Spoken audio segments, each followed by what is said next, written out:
On May 10th, a nuclear submarine surfaced in front of cameras at Gibraltar.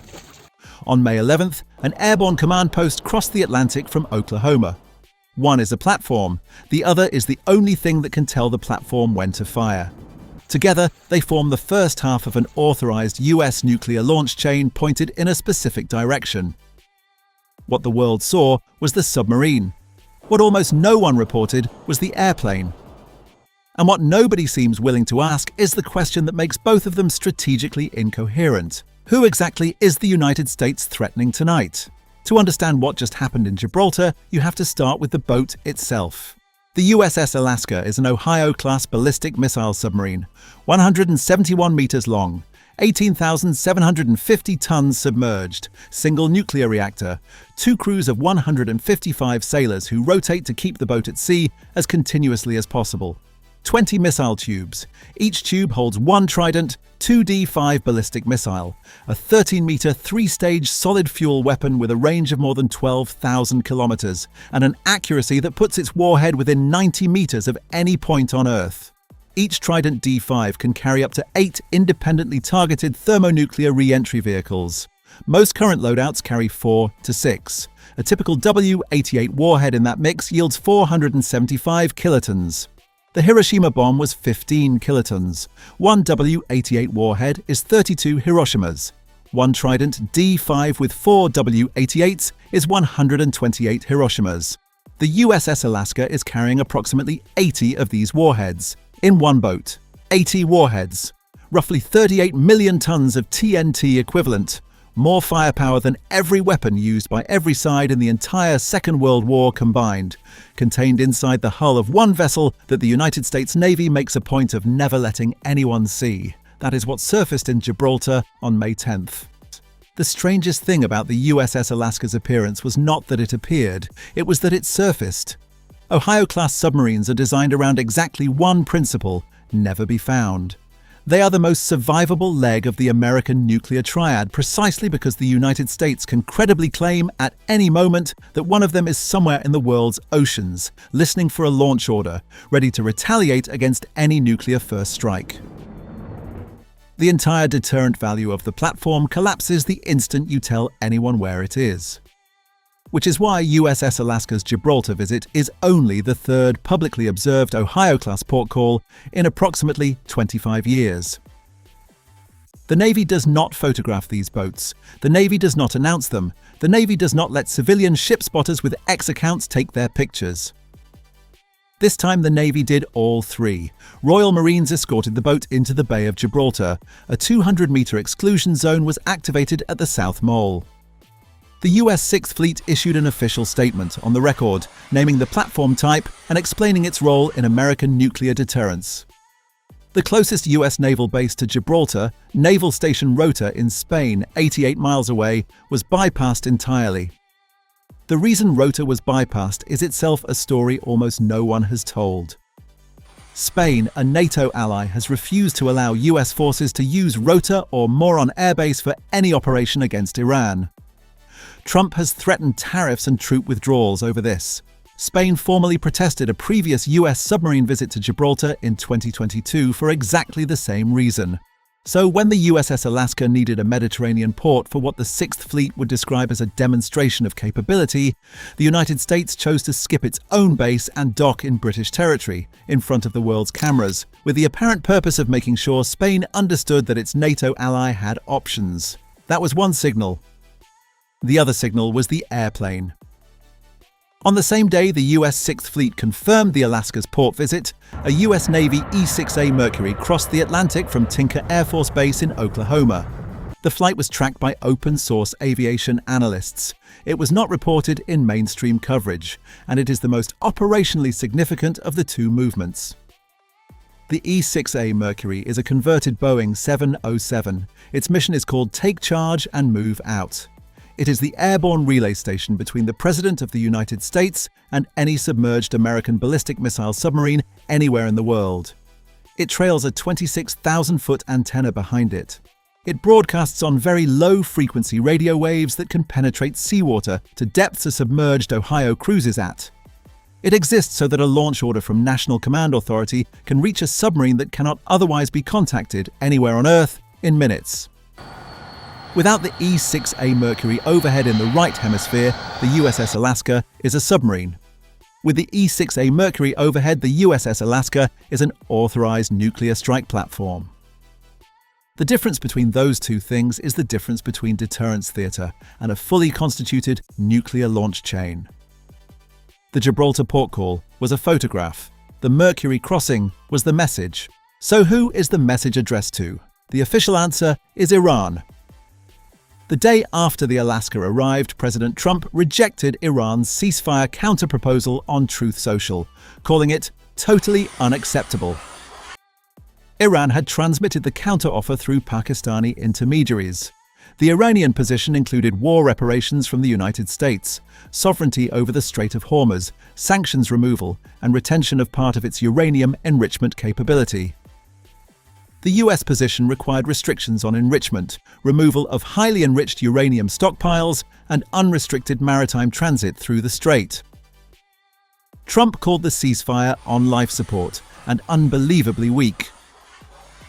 A senior White House official described the negotiation as essentially over. The submarine, the airplane, and the rejection all happened within about 40 hours of each other. The unofficial answer is harder.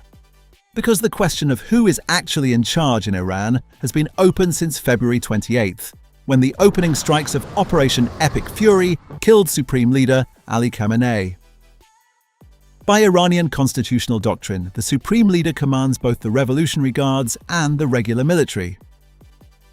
With Khamenei dead, his son Mojtaba was reportedly selected by the Assembly of Experts to succeed him. Mojtaba has not appeared in public since. The Israeli government has stated openly that it intends to find him and neutralize him.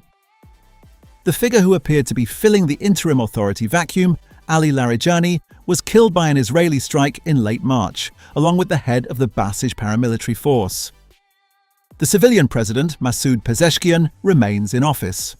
But Pezeshkian was, by mid-May, reportedly calling the Revolutionary Guard's own operations against the United Arab Emirates completely irresponsible and madness. He was bypassed when those strikes were ordered. He has, by every available indication, no operational control over the IRGC. So when the United States parks a submarine carrying 80 nuclear warheads at the mouth of the Mediterranean and sends an E-6 Mercury across the Atlantic to complete the launch chain, and when President Trump declares the ceasefire dead, the deterrent message is being sent to a country with a supreme leader. Nobody has seen in months a civilian president whose own military will not obey him. A Revolutionary Guards command structure operating without civilian oversight. And a Pakistani diplomatic channel that may be the only working line of communication out of the entire system. This is the part of the story that should be making strategists nervous. Deterrence requires a recipient who can both understand the signal and act on it coherently. The United States is broadcasting a signal of extraordinary clarity to a government whose ability to receive it as a single coherent message is genuinely uncertain. While the submarine and the airplane were doing their work, the war continued at a different scale. 27 American warships are currently in or around the Persian Gulf. 2 carrier strike groups, the Lincoln and the Bush, are operating simultaneously, with the Ford on extended deployment awaiting rotation home. More than 16,000 sailors and Marines.